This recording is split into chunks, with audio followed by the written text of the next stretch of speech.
I went on teaching part-time. The principal knew, so she adapted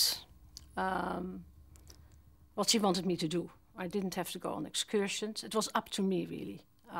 So she was very helpful, I thought, really. I taught less over the years. I wanted less, and I got it. And then I moved into adult teaching because I thought I have to look ahead. I guess work-wise, the major change was I was teaching in an upstairs classroom at the time, and I had to move classroom, so I was downstairs. Some of my jobs were different, like instead of taking yard duty, which is walking around the playground, I used to take children who had detention at lunchtime. I worked at the time for the ANZ Bank. I was on quite a good wicket with them because I'd been part of what they called the graduate entrant program.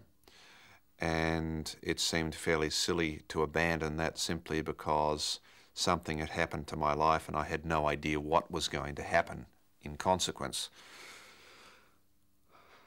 I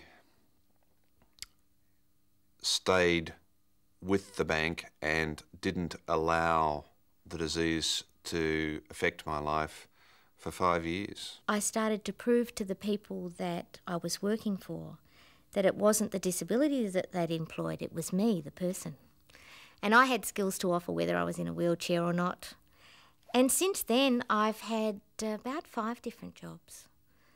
And I don't put on my resume that I've got MS or that I'm in a wheelchair.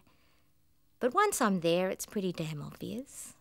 And eventually they've got to listen to me because I'm sitting there facing them and they're a bit blown away at first because of the wheelchair, but eventually they come round to the fact that I've got something to offer like everybody else.